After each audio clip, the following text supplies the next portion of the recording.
Shalom. Call halal Yahweh Bashim Abishai Bashim Rakak Badash. Double honors unto the apostles and the elders. Salutations unto all my fellow laborers doing this work in truth and sincerity, risking their lives and their freedom to do so. To the hopeful elect that are scattered to the four corners of the earth, many that be like unto the speckled bird, to the Akwaf that are listening and learning. To you I say Shalom. This is your brother Malcolm from the branch of the Great Millstone here in Chicago. And just pulled over, was on the road.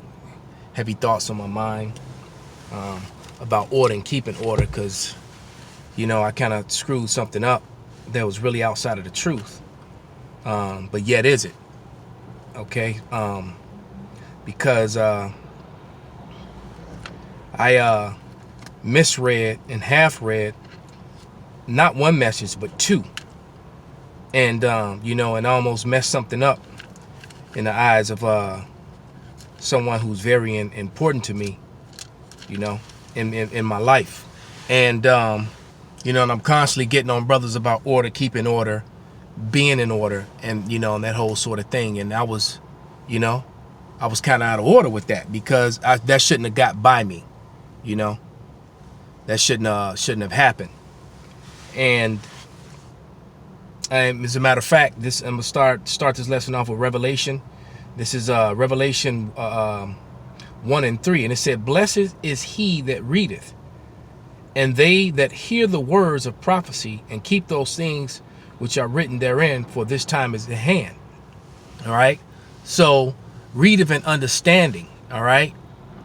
So when you read, you also have to have understanding. But first, it starts with reading. All right. And you have to read things directly and correctly. And I don't know what, you know, I do remember getting that message. I kind of remember when it came through, but I was in the midst of doing something else, and I kind of read through it and I answered it, you know, and acknowledged it. All right. And so when it, you know, so when the time came, you know, he questioned me like, you know, what's up? I sent you that message. And then I was like, you know, and I was like, maybe he didn't send me the message, or maybe he meant to. And then he sent me the message that he sent me, and then I read it thoroughly, and I felt like a dirtbag. You know, I was like, damn, had I read it, you know, I should have read it with more attention. All right. Especially coming from him. It's just like when we get an order from, you know, from up top, from one of the elders or the apostles, you know, you got to do things thoroughly. Matter of fact, let's go to Colossians, book of Colossians. Let me take these damn glasses off. 3 and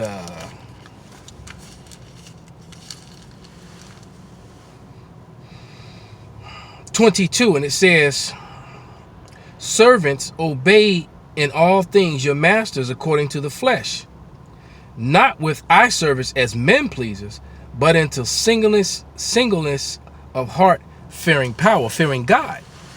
All right.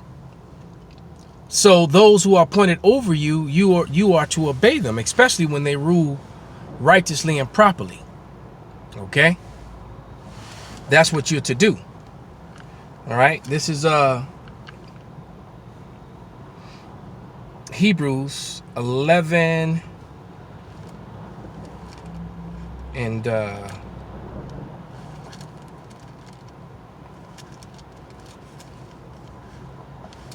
8.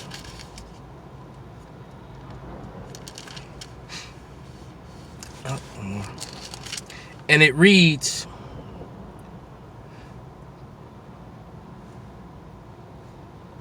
is that the one I really wanted? Yeah. This is Hebrews 11 and 8, and it reads, "By faith Abraham, when he was called to go out into a place which he should after receive for an inheritance, obeyed. And he went out, not knowing whither he went." All right. So you got to have that blind faith in righteousness. All right. But only in righteousness. And then obey. You have to obey righteousness and actually even and obey your faith, believe. You know, believe that and obey that which you believe in. Okay? Give you another example. Lady that I know got into a car accident, and in her policy, it told her to call a specific carrier, and she didn't follow that policy. She just allowed the tow truck that was there to take it in the midst of the panic, you know, and the car ended up going somewhere, and then, you know, and there was an issue with the insurance, because the insurance had its own people that come and get, you know, to get the vehicle, and she ended up getting charged for the vehicle because it was a rental vehicle. But she ended up getting charged for the vehicle even though she didn't have the vehicle, because the vehicle was sitting on someone else's lot, which is why she was to use the assigned, you know. So she didn't obey, she didn't follow, she didn't read, you know. And I've made mistakes like that myself. So we just have to be careful in what we say and what we do. All right, because you could hurt someone or harm someone or cause a problem, not intentionally, but you still caused the problem anyway, just because you didn't obey an order or follow an order. And orders are important, and it's important for us to be in order. As a matter of fact, our very lives and salvation are dependent upon order and being in proper order. This is 1 Peter 4 and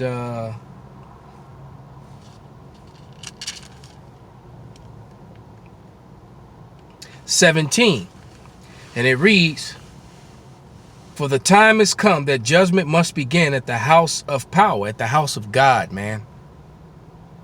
And that's us. We're the house, the Israelites, so-called Negroes, Latinos, and Native Americans. And of course, the scattered that be like unto the speckled bird among the heathen, looking like the heathen, but are still our people. All right, it says, "For the time has come that judgment must begin at the house of power. And if it first begin at us, what shall be the end of them that obey not the gospel of power?" So it's going to be even worse for those who obey it not, man. I'm going to give you a couple examples. This is Ezekiel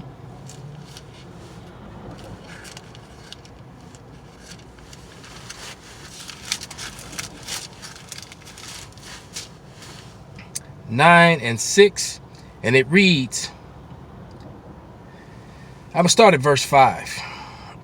Now I'm going to start at verse 4, and it says, "And Yahweh said unto him, Go through the midst of the city, through the midst of Jerusalem, and set a mark upon the face of the foreheads of the men that sigh and that cry for all the abominations that be done in the midst thereof."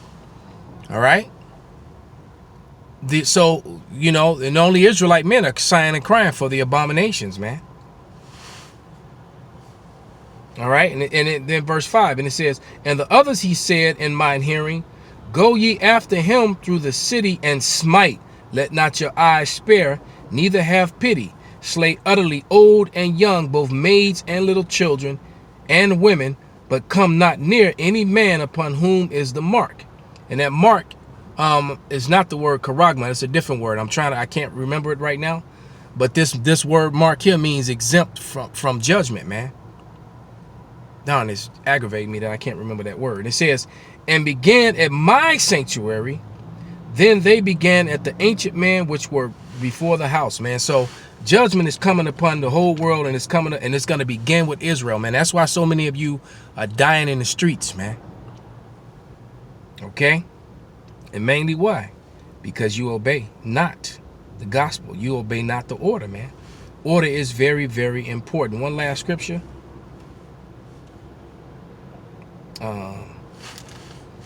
Let me check it first before I read that.